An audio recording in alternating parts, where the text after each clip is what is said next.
Hello guys, ito po yung mga basurahan dito sa Germany. Bawat apartment may ganito. So, bawat building or establishment. And then, ito po yung mga plastic. So, before pinakita ko sa inyo, yan yellow na plastic. Diyan nilalagay lahat-lahat ng mga plastic na hindi mare-refund. So, ayan, pinipick up nila ngayon ang mga yellow plastic lang. So, the other day, yung mga tinatawag nilang mga nabubulok na basurahan or basura. Yun ang mga pinipick up nila ngayon. So, iba-ibang truck, depende sa basura ang kanilang pinipick up. Depende sa araw. So, may schedule yan.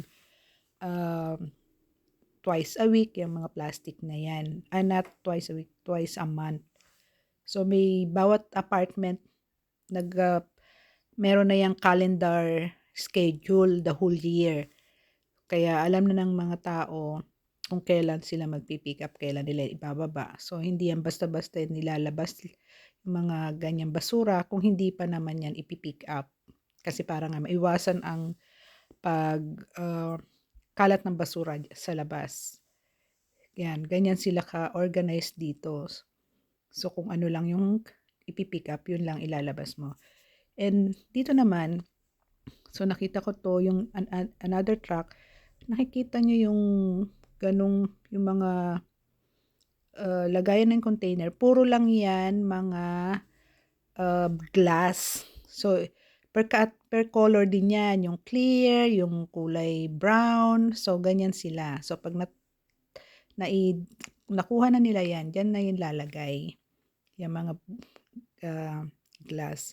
At today naman mag-aano tayo ng mga karton. So, pupunta kami sa isang dump site, dun lang nilalagay. So, diyan, lagayan niya ng mga iba-ibang basura. So, ganito talaga dito sa Germany. Dadayuhin mo yung talagang dump site na per category. Halimbawa yan, mga sirang appliances. Diyan mo na siya ilalagay. So, may kanya-kanyang container kung saan mo lang siya dapat ilagay. And then, ayan, yung iba dyan, mga halaman na pinagputulan mo. So, dyan din yan ilalagay. So, ito, meron din lagayan ng mga bote. So, hindi basta-basta lagay ka lang ng lagay. Kasi meron dyan yung may kulay. Ayan yung mga pinagputulan ng mga halaman. So, dyan naman niya ilalagay. So, talagang napaka-organized dito sa Germany na hindi lang talagang kaya hindi sila makakapagkalat sa labas kasi talagang mahigpit ang rules sa basura.